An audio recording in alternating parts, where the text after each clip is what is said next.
Good morning. What's your name? One of the attractions to the survival horror subgenre is the exhilaration that comes from always being kept out of your comfort zone. It's the impending sense of doom and the constant feeling of discomfort that makes Zanki Zero, a survival RPG from the makers of the Danganronpa series, such an interesting experience.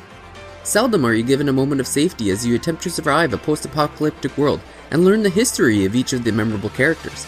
The rush of adrenaline you experience rarely ceases, whether it's from the sense of foreboding while traversing through the many unique dungeons, or a reveal in the story that just hits you like a punch to the gut. The stakes could not be higher than the complete extinction of humanity, which is a real possibility from the moment the story begins. A group of 8 individuals wake up on a deserted island, filled with the decaying streets of a city in ruins. All but one are in their mid-20s, and they cover many of the different tropes you would find in a title from Japan. A poor farmer from the countryside, an educated writer for a men's magazine, and even the daughter of the CEO from a large and powerful company are all but a few examples of this eclectic group.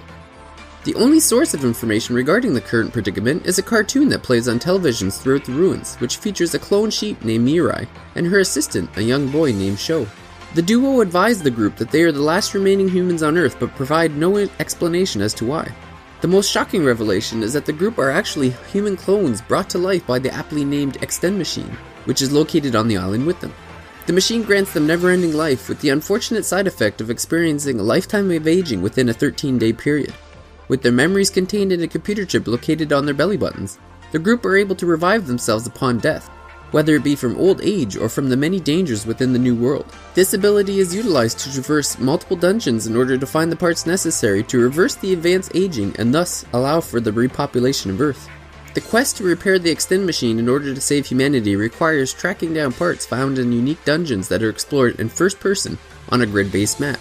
To the dismay of the group, the many dungeons of Zanki Zero are locations linked to traumatic experiences from each member's past. Throughout each dungeon, a number of strategically placed televisions display the Extend TV cartoon, which illustrates a sin committed by a party member.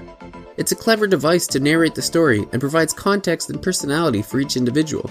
Unfortunately, many of the backstories involve taboo subjects such as incest and child abuse that border on offensive, a situation which is exasperated further when Sho makes light of the trauma with clearly inappropriate jokes. The point of the videos, beyond revealing the story, is to put you in a sense of discomfort, a goal that Zanki Zero handily achieves, but at a risk of alienating the audience with what many will consider tasteless.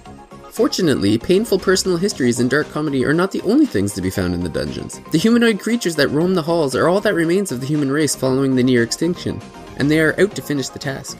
All 8 characters can be brought to a dungeon, though only 4 can be in your party at any given time. Combat is in real time, instead of the more traditional turn-based system often seen in this style of dungeon crawler. Each character can be equipped with a weapon either found in the wild or crafted back at the island.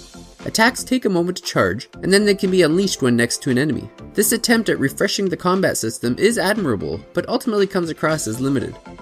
Most enemies are defeated simply by rushing in to attack and then rushing back out of range to avoid damage between charges. Ranged weapons introduced later in the game add a little more variety, but overall the combat feels fairly one-dimensional. The majority of your focus while exploring the multi-floor dungeons is on a number of survival meters that require constant monitoring. Walking through dungeons and unleashing hell on enemies reduces each active party member's stamina, which needs to be replenished with food in order to keep your team alive. Various kinds of dangerous wildlife ready to dish out punishment to unsuspecting humans roam the hallways, and will drop meat upon their defeat that then can be eaten. This provides the means of extending dungeon exploration, but with a caveat. The kind of food consumed affects some less visible meters, such as bladder and stress, that also requires attention and frequent trips to the nearest restroom. Their survival mechanics help add to the stress of exploring enemy-infested dungeons, but at a cost of repetition. I often found myself having to return to base camp for supplies, which meant doubling back through areas of the dungeon I had already explored. This repetition is felt even more so in late-game dungeons, where so many of the puzzles also require doubling back. I ended up traveling through the same areas much more often than I probably would have liked. Back at base camp, a highly customizable difficulty setting determines how much of a hindrance the creatures and survival metrics can be. The lowest setting removes the enemies altogether, while higher settings increase enemy aggressiveness and the rate at which stamina drops. The ability to change the difficulty on the fly is a welcome addition.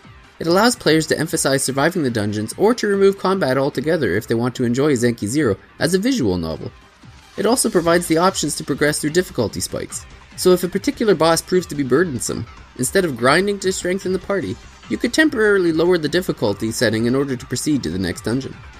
Exploring the world of Zanki Zero is both easy and enjoyable thanks to the beautiful design and layout. The map is just large enough to feel like you have plenty of space to move around, but not so large that you would feel like you're exploring wasted space. The use of bright and beautiful colors is a terrific contrast to the game's darker tone, and provides an incentive to look around and not just race to the end.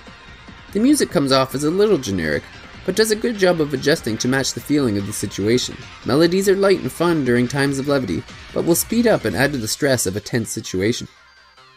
I would need more than one hand to count the number of times I felt sickness in the pit of my stomach during my exploration of the unique world of Zanki Zero.